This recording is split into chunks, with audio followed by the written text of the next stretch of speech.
अस्सलामुअलैकुम वरहमतुल्लाहि ताला व बरकातुहू। नाज़रीन, मैं हूँ शहजाद अहमद अमजदी और आप देख रहे हैं अपना प्यारा सा चैनल इल्मी दुनिया।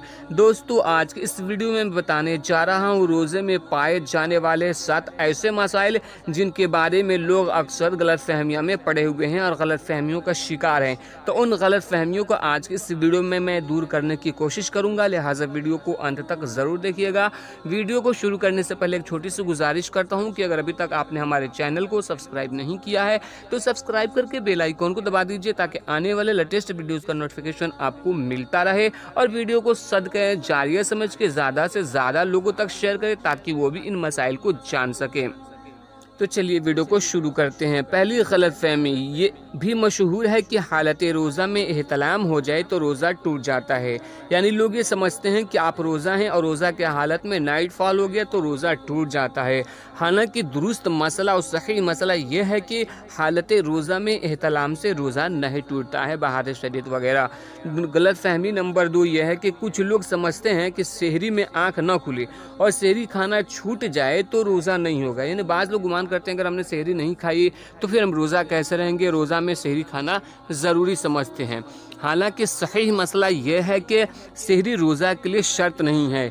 आपने रात में रोज़े की नियत कर ली थी, यानी दिल में रोज़ा रखने का इरादा था, फिर सहरी में आँख नहीं खुली और फिर भी आप रोज़ा रख लें तो आपका रोज़ा हो जाएगा।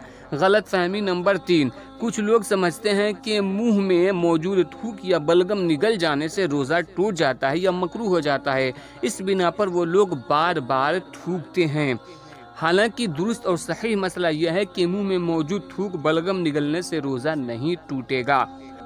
हाँ, अगर कोई बेवकूफ़ मुंह से बाहर मसलन हथेली पर थूक कर अपनी थूक या बलगम मुंह में दोबारा डालकर निगल जाए तो रोज़ा टूट जाएगा, लेकिन ऐसा आम तौर पर कोई नहीं करता है।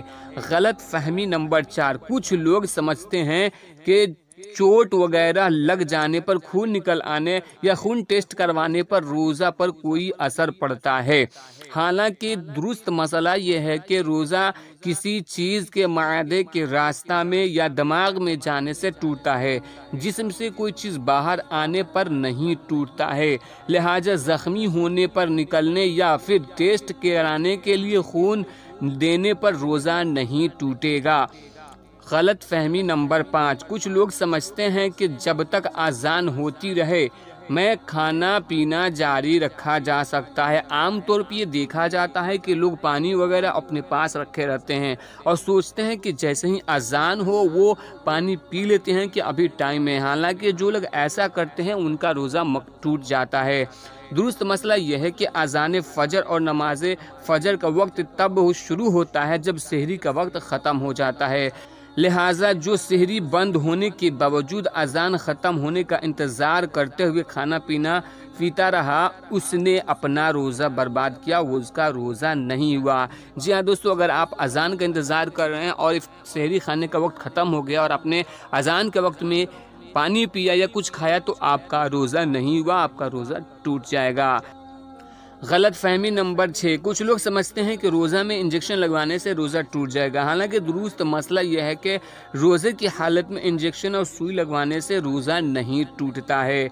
गलत फहमी नंबर 7, कुछ लोग रोज़ा में तेल खुशबू लगाने और मुँह ज़ेरे नाफ यानी नाफ के नीचे के बाल साफ़ करने को दुरुस्त नहीं समझते हैं। दुरुस्त मसला यह है कि ये काम रोज़ा की हालत में जायज़ हैं। सुरमा लगाने से भी रोज़ा नहीं टूटेगा, अलबत्ता काजल का हुक्म सुरमा वाला नहीं है, लिहाजा उससे बचा जाए। तो दोस्तों, ये रोज़ा के बहुत ही ज़रूरी 7 मसाइल हैं जिनका जानना हर मुसलमान के लिए बहुत ही ज़रूरी है। तो हो सके तो अपने दोस्तों के साथ इस मसाइल को ज़्यादा से ज़्यादा लोगों तक शेयर करें, और चैनल को सब्सक्राइब नहीं किया है तो चैनल को सब्सक्राइब करके वीडियो को लाइक ज़रूर करें।